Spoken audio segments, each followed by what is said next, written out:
आजाद बोल इंडिया आप देख रहे हैं, आपके साथ मैं आदिल खान आजाद। बहुत बड़ी खबर से शुरुआत करने जा रहा हूं। नेतन्याहू अब गिरफ्तार किया जा सकता है, उसके खिलाफ अरेस्ट वारंट जारी हो गया है, गिरफ्तारी वारंट जारी हो गया है। वो अब एक अक्यूज्ड वॉर क्रिमिनल है, उसकी इज्जत की धज्जियां उड़ गई हैं।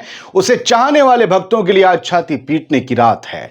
अब वो खुलेआम दुनिया के दौरे नहीं कर सकेगा, कहीं जाएगा तो पकड़ा जाएगा। ये लेकिन पकड़ने वाले की मर्जी पर होगा।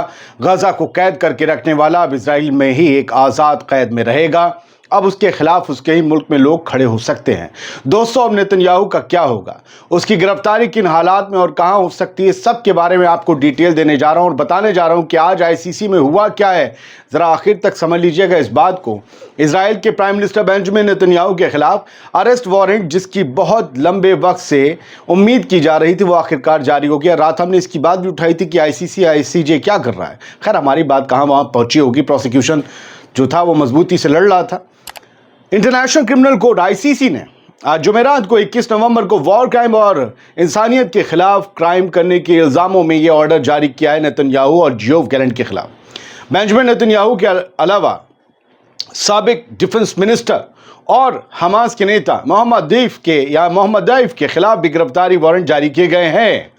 वारंट कटने के बाद अब वॉर क्रिमिनल बेंजामिन नेतन्याहू और गजा में कत्लेआम मचाने का ऑर्डर देने वाला योव गैलेंट विदेश यात्रा यानी फॉरेन टूर पर नहीं जा सकेंगे। उन्हें गिरफ्तार किया जा सकता है। आईसीसी के जो मेन प्रोसिक्यूटर हैं करीम खान, उन्होंने मई के महीने में गिरफ्तारी वारंट जारी करने की गुजारिश की थी। अमेरिका बिलबिला गया था। इजराइल ने कहा था जी तमाम आरोप जो है इल्ज़ाम है गलत है। अमेरिका ने कहा था नहीं, सेल्फ डिफेंस का उसे राइट होना चाहिए, वो वही कर रहा है। तब करीम खान ने कहा था कि यह मानने के लिए वाजिब बेस है कि बेंजामिन नेतन्याहू और योव गैलेंट पर गजा में बड़े पैमाने पर भुखमरी पैदा करने के, क्राइम करने के इल्ज़ाम पुख्ता होते हैं। उन्होंने इंसानियत के खिलाफ जुर्म किए हैं, उन्होंने वॉर क्राइम किए हैं।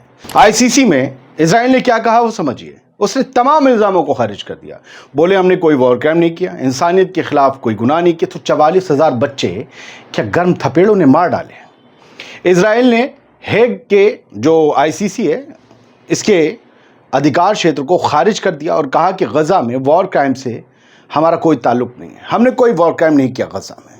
बेशर्मी है, ये झूठ बोला जा रहा है। इजराइल ने कहा कि उसने हवाई हमले में अल-मसरी, जिसे मोहम्मद दैफ के नाम से भी जाना जाता है, उसको मार गिराया है। लेकिन हमास ने ना तो इसकी कंफर्मेशन की है, ना ही इससे इनकार किया है। अब इस फैसले का असर क्या होगा? जो बेशर्मी से इसे झूठा बता रहा है वॉर क्राइम को इजराइल, जो वारंट कट गया उसका असर क्या होगा? इंटरनेशनल क्रिमिनल कोर्ट वारंट के अपने फैसले को सभी मेंबर ममालिक को भेजेगी जो आईसीसी में यकीन रखते हैं, जुड़े हुए हैं। हालांकि इसके वारंट जो मेंबर मुल्क हैं वो उनके लिए ये वारंट एक सलाह भर होता है। ज़रूरी नहीं कि वो उसे माने, उन पर कोई प्रेशर नहीं होता, क्योंकि हर मुल्क की एक आज़ाद विदेश नीति होती है। तो वो आईसीसी के इस वारंट को मारकर नेतन्याहू को अपने आने से रोकें और गिरफ्तार कर लें आने पर, ऐसा ज़रूरी नहीं है। हाँ, अगर वो करना चाहें तो कर लेंगे। और इन्हीं पॉलिसीज़ को आईसीसी भी मानती है, जो विदेश नीतियाँ होती हैं दूसरे ममालिक की। रूस के सदर व्लादिमीर पुतिन के खिलाफ भी आईसीसी ने गिरफ्तारी वारंट जारी किया था। यूक्रेन में जेनोसाइड हो रहा है, ऐसे मामलों में पुतिन को जो है वो दोषी पाया गया था। इसके बावजूद पुतिन कई ममालिक गए, कई जगह टूर किए, विजिट किए, कोई गिरफ्तारी नहीं हुई। इजराइल के खिलाफ जो हुआ है उसका पूरा मामला क्या है? इंटरनेशनल क्रिमिनल कोर्ट ने इजराइल के प्राइम मिनिस्टर नेतन्याहू और साबिक डिफेंस मिनिस्टर योव गैलेंट पर इंसानियत के खिलाफ जराइम, वॉर क्राइम, इन सब के इल्ज़ाम पुख्ता किए हैं। इन पर कत्ल, इन पर उत्पीड़न, इन पर गैर इंसानी मतलब हैवानियत भरे काम करने के भी इल्ज़ाम, हैवान दोनों।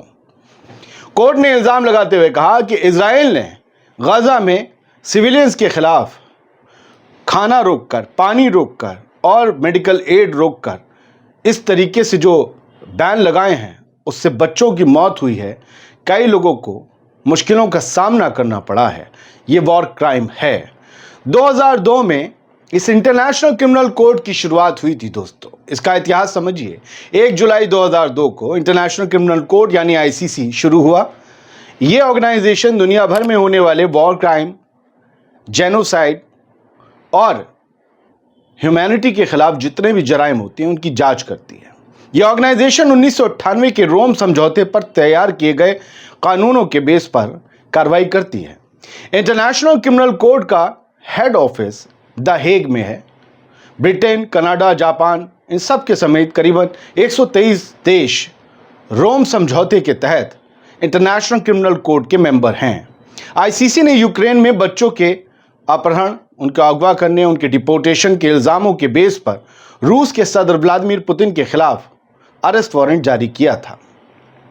आईसीसी के वारंट पर कोई भी मुल्क किसी की गिरफ्तारी करने के लिए बाध्य नहीं है। इंटरनेशनल क्रिमिनल कोर्ट, फिर से बता दूं, जिन पर इल्ज़ाम होते हैं उनकी गिरफ्तारी के लिए सभी ममालिक जो मेंबर हैं आईसीसी के, वो गिरफ्तारी करें, ज़रूरी नहीं। उनको सलाह होती है ये कि गिरफ्तार कर लीजिए, भाई इस पर ये इल्ज़ाम है, ये बंदा ठीक नहीं है, आप क्या जो आ रहा है, अब वो करें ना करें। इसकी वजह ये है कि हर मुल्क अपने इंटरनल और विदेश मामलों में एक पॉलिसी बनाता है, उसकी आज़ादी होती है। दूसरे अंतर्राष्ट्रीय संस्थाओं की तरह ही आईसीसी हर देश की सॉवरेनिटी का सम्मान करती है। वो कभी नहीं कहती तुम्हारे गए तुमने नहीं किया, कोई बात नहीं, हमने तो तुमसे कहा था, तुमने नहीं किया, नहीं किया। अपने 20 साल के इतिहास में आईसीसी ने मार्च 2012 में पहला फैसला सुनाया था। आईसीसी ने यह फैसला डेमोक्रेटिक रिपब्लिक ऑफ कॉन्गो के एक लीडर थे थॉमस लुबांगा, उनके खिलाफ सुनाया था।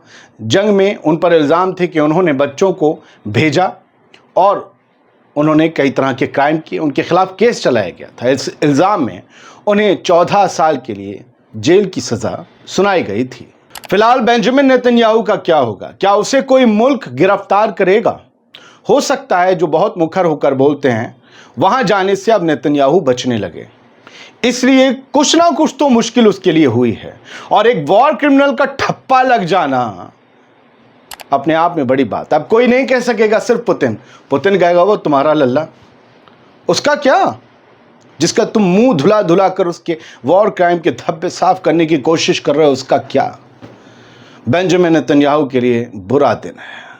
समझिए कि बुरे वक्त की शुरुआत हो चुकी है। शुक्रिया।